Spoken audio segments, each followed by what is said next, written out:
अंजलि शुक्ला।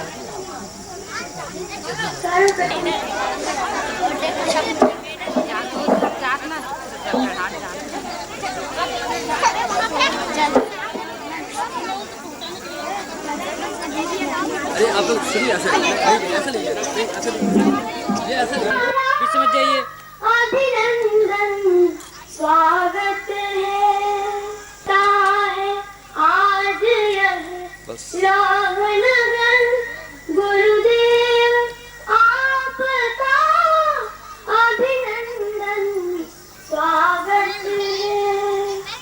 ये पुष्पमाल लालायित है, ये पुष्पमाल लालायित है, सबसे शान्वित है। प्रभु तेरा दर्शन करने को चाहते हैं, कब से कंठ कंठ प्यासे हैं, कब से कंठ कंठ। दिव्य पुरुष युग पुरुष तुम्हारा अभिनंदन स्वागत है। सबका जीवन निष्कंटक करने वाले हो गुरुदेव तुम्ही। सबका जीवन निष्कंटक करने वाले हो गुरुदेव तुम्ही। तुमको पाकर हो गया है, तुमको पाकर हो गया है पारस ये मेरा मन कुंदन। स्वागत है स्वागत दिव्य पुरुष युग पुरुष तुम्हारा अभिनंदन स्वागत है। हमको शक्ति गुरुदेव हो देव पुरुष हो शक्ति पुरुष दो हमको अपनी भक्ति तुम दो हमको अपनी भक्ति। पलवित और पुष्पित हो जाए, पलवित और पुष्पित हो जाए गुरुदेव ये जीवन का मधुबन। स्वागत है स्वागत दिव्य पुरुष युग पुरुष तुम्हारा अभिनंदन। रामनगर करता है आज यह रामनगर गुरुदेव सभी का अभिनंदन स्वागत है।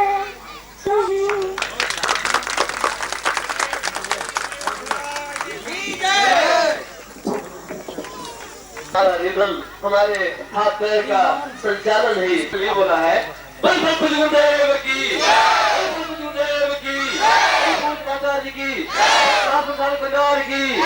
हरे हरे महादेव।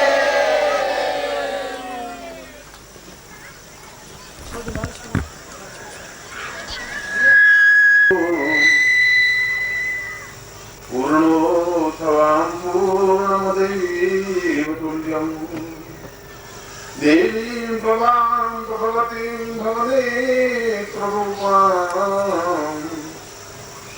आत्मस्वदेव परिपूर्णमदैव देयम्। मैं मध्य प्रदेश के आपके इस शहर में आपके इस स्थान पर आकर वास्तव में प्रसन्नता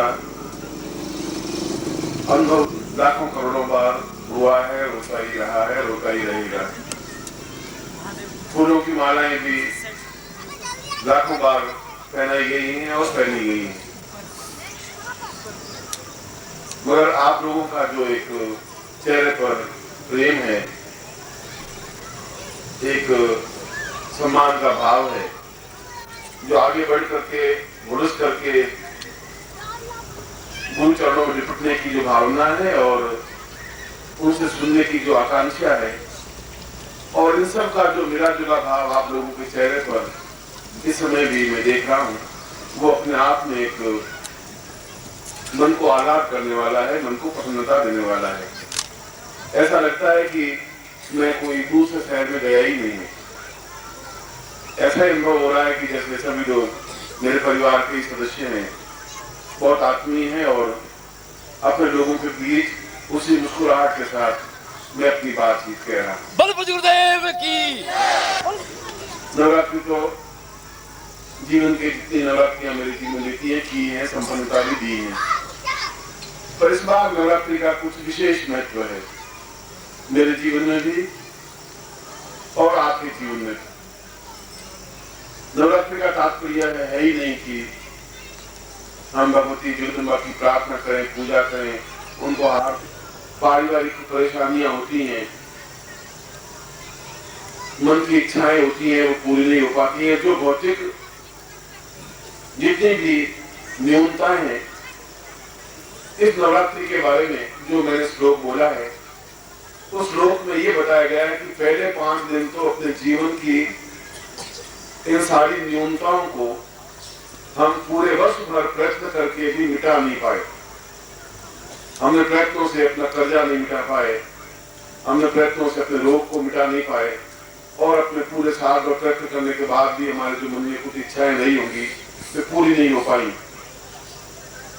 इन सारी भौतिक इच्छाओं को, जो कि मनुष्य जीवन में स्वाभाविक है, यदि हम ग्रस्त हैं तो ग्रस्त जीवन की समस्याएं होंगी ही होगी, और ग्रस्त जीवन की समस्याओं का निराकरण भी जरूरी है, चाहे वह पुत्र से संबंधित हो, चाहे ग्रस्त से संबंधित हो, चाहे धन से संबंधित हो, चाहे उन्नति से संबंधित हो, चाहे राज्य बाधा से संबंधित हो।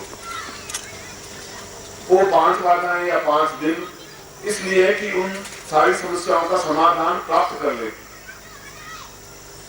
और अगले 4 दिन इसलिए होते हैं कि हम आध्यात्मिक क्षेत्र में भी उस स्तर को छू सके जिस स्तर के माध्यम से अगले पूरे साल कोई तकलीफ रहे ही नहीं, कोई समस्याएं नहीं रहे। इसलिए इन 9 दिनों का विधान किया गया है। हम जब जीवन में एक बैलेंस नहीं होता भौतिकता का और आध्यात्मिकता का, तब तक न पुत्र का विकास हो सकता है, न युवती का, न माँ का, न बाप का, न भाई का, न बहन का, न संबंधी का, न राज्य का, न देश का, न संसार का। अगर चारों पर भूकंप आ जाते हैं, चारों पर बाधाएं, अड़चनें, समस्याएं आ जाती हैं, तो जरूर ये कभी बम फट जाते हैं मुंबई में, तो कभी दिल्ली में बम फटता है, कभी भूकंप आ जाता है। क्यों पिछले 2, 3, 4 सालों में इतनी अधिक विपदाएं क्यों आ रही हैं? जो 50 साल से इतनी विपदाएं नहीं आ रही थी, तो 4 सालों में ऐसा क्या हुआ है? और यदि देखा होगा तो आप लोगों ने पिछले 50 वर्षों के जीवन में जितनी तकलीफें और तनाव नहीं झेला, वो पिछले 4 सालों में झेल रहे होंगे। नई समस्याएं, नई अड़चनें, पारिवारिक। इसलिए कि जब भौतिक और आध्यात्मिकता का समन्वय समाप्त हो जाता है, बैलेंस समाप्त हो जाता है, तो भूकंप आएंगे, तो तकलीफ आएगी, और ऐसा भूकंप हमारे जीवन में भी आता है, हमारे मन में भी रहता है, वो तकलीफ हमारे मन में भी रहती है, वो आंसू हमारे मन में भी होते हैं। उनको मिटाने का केवल एकमात्र ही विधान नवरात्रि के प्रथम 5 दिन, जिससे कि हम अपने जीवन में जो हमारी आकांक्षाएं, जो हमारी इच्छाएं हैं, वे पूरी कर सकें, प्राप्त कर सकें। और ऐसे भी नहीं आज इच्छा करें 2 साल बाद पूरी हो, हम इच्छा करें और पूरी हो। यदि कोई वास्तव में पूर्ण विकृत्व है, यदि कोई ऐसा गुरु है जिसके पास वास्तव में ज्ञान है, जो वास्तव में आपको साधना को आपके अनुकूल बता सकता है, तो निश्चय ही फिर कुछ ही दिनों में समस्याओं का समाधान होना ही चाहिए, होता ही है। और मैं वे 5 दिन शुरू किए आपके जीवन की उन समस्याओं के समाधान में, किस प्रकार से आप उन समस्याओं का समाधान करें, प्राप्त करें, उसमें दिखाऊंगा। शांति, पूर्ण आनंद, पूर्ण सुख, सौभाग्य प्राप्त कर सके। मगर इसके लिए ये जरूरी नहीं है कि आप माला लेकर के मंत्र जाप करें, ऐसा भी मैं कोई आवश्यक नहीं समझता हूँ। मैं समझता हूं कि आप एक साधक बन करके बैठ जाएं। करने वाला तो कोई और है, आप तो एक निमित्त हैं। बोलो गुरुदेव की, बोलो गुरुदेव की। और निमित्त के लिए भी बैठना ही पड़ेगा। युद्ध तो कृष्ण ने जीता ही महाभारत का, निमित्त के लिए अर्जुन को बिठाना ही पड़ा।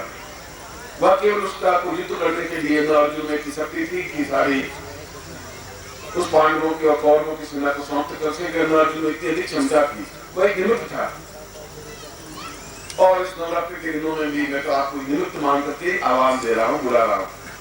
आप इतनी ऊंची साधना नहीं कर पाएंगे, आप इतना ध्यान भी नहीं लगा पाएंगे, समाधि भी नहीं लगा पाएंगे, मगर यदि आप अपने जीवन में बहुत कुछ देखना, परखना, प्राप्त करना चाहें तो फिर निमित्त बनना पड़ेगा, आना पड़ेगा, उसमें भाग लेना पड़ेगा, प्रसन्नता के साथ, आह्लाद के साथ और पूर्णता के साथ। और देख रहा हूं कि कई आप में से बहनें और भाई, साधक और शिष्याएं और शिष्य जिस प्रकार से भाग दौड़ कर रहे हैं, वो इस बात का प्रमाण है कि उनके हृदय में एक विश्वास है, एक आस्था है, क्योंकि उन्होंने 2, 3, 4, 5, 10 सालों से देखा है, अनुभव किया है, परखा है। और आप लोगों को मुझे मिलाने के बीच में उन्होंने जितना भी परिश्रम किया है, वो वास्तव में सराहनीय कार्य है। मैं कहा हूं, बीच में वे लोग हैं, वो सेक्टर 8 है, वो साधना शिविर है, और वो सामग्री है, वो व्यवस्था है। और हम चाहते हैं कि आपका मेरे अंदर पूर्ण रूप से समावेश हो जाए, पूर्ण से समाहित हो जाए। गुरुदेव की, गुरुदेव की। और जब एक बूंद अगर नदी में विसर्जित हो जाती है तो फिर नदी बन जाती है, गंगा बन जाती है, तो उस बूंद का अस्तित्व नहीं रहता। तो उस बूंद को चिंता भी नहीं रहती, मैं खत्म हो जाऊंगी या जमीन पर गिर जाऊंगी, रेत छूटेगी या जमीन में गिर जाऊंगी या हवा में बार बार नहीं आते। ये तो पूरे भारतवर्ष में लगभग 100 से ज्यादा ऐसे स्थान थे जहां से नवरात्रि के बुलावे आ रहे थे। उन लोगों का आग्रह था कि हमारे यहाँ नवरात्रि करें, चाहे कानपुर हो, चाहे लखनऊ हो, चाहे बिहार का पटना हो, चाहे और दूरस्थ स्थान हो। उन सब की एक ही आकांक्षा थी कि इस बार नवरात्रि हमारे हों। और यहाँ के कार्यकर्ताओं का उससे भी ज्यादा आग्रह और दबाव था कि इस बार हमारे यहाँ नवरात्रि होनी ही चाहिए। इसके लिए उन्होंने शायद जरूर से ज्यादा के लिए रहूंगा। 20 किलो वजन उठाने की तो मैं कह सकता हूँ तो 20 किलो वजन उठा सकता हूँ, उसमें मेरे को संकोच नहीं होना चाहिए। और यदि मैं आपके जीवन में पूर्ण रूप से खुशियां दे सकता हूँ तो मुझे देने की क्षमता है और मैं दूंगा। इस नवरात्रि के दिन किसी भी प्रकार की इच्छाएं होंगी, उन इच्छाओं की पूर्ति के लिए, आपके जीवन के अभावों को समाप्त करने के लिए, उस बूंद को पूर्ण रूप से गंगा बनाने के लिए पूर्ण रूप से मैं आपके साथ रहूंगा। प्रत्येक क्षण, प्रतिपल, किसी भी क्षण आप मुझे मिल सकते हैं, बातचीत कर सकते हैं, साधना शिविर में भाग ले सकते हैं। और फिर मैं एक बार जहां से अपनी बात शुरू की थी वहीं से बात शुरू कर रहा हूँ कि मैं आप लोगों को देना चाहूंगा, बताना चाहूंगा, आप लोगों के बीच खड़ा होना चाहूंगा, आप लोगों के बीच में उस प्रकार के 5 दिन निसंग की ध्वनि करना चाहूंगा कि जिससे हम इस संसार के महाभारत युद्ध को जीत सकें। और गुरुदेव की, गुरुदेव की। मैं एक बार फिर आपके इस आनंदप्रद चेहरों को, आपके इस मिलने के प्रेम को और रात्रि के इतने समय में भी आप जिस प्रकार से भाग दे रहे हैं, आप सबको और आयोजकों को मैं हृदय से आशीर्वाद देता हूँ कि ये 9 दिन हमारे अगले 900 साल वर्षों के इतिहास में इतने आनंदप्रद नहीं बीते, ऐसा बिताना चाहूंगा। ऐसा ही होगा, ऐसा मैं आपका आशीर्वाद।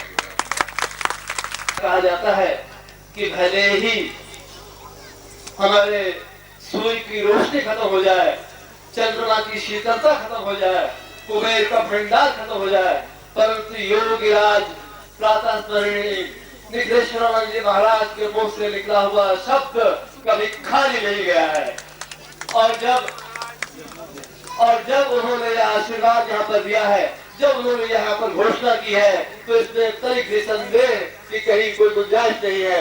मैं फिर आपको याद दिला देना चाहता हूँ, यह साधना शिविर सेक्टर 6 के नानक स्कूल ग्राउंड में हो रहा है। सिद्धार्थ ये जो अभिषेक भवन के पास नानक स्कूल के ग्राउंड में हो रहा है, वहाँ पर आप लोग आकर के इस शिविर में भाग ले। यह शिविर आप इस शिविर में भाग लेना आपके लिए हर दृष्टि से अद्वितीय होगा। संपूर्ण प्रकार के अभाव को दूर करने के लिए यह रामबाण की तरह साबित होगा। आध्यात्मिक उन्नति के लिए सूर्योदय की तरह साबित होगा और आपके सभी प्रकार के रोग और शोक को दूर करने के लिए अमृत उल्ट की तरह साबित होगा। आप आए, आप रोग शोक को हमेशा के लिए दूर करने के प्रयोग, सभी प्रकार की न्यूनताओं को एक बार की दूर करने के लिए कुंडली जागरण के साथ यदि किसी प्रकार से आपको कष्ट होता है या आपको दिक्कत होती है तो मैं 2-3 टेलीफोन नंबर आपको बता देता हूँ, उनसे भी आप पूछ सकते हैं। जो और आप लोग आए, आपका स्वागत है। आप इस शिविर में भाग अवश्य लें। जो भाग ले हमारे दूर दूर से कार्यकर्ता लोग आए हैं, जिनके भी मैं नाम नहीं ले पाया हूँ, तो उनके जरूर निवेदन कर रहा हूँ, प्रार्थना करता हूँ और उत्साह सही बना रखें, सही लोग इस कार्य को करें। की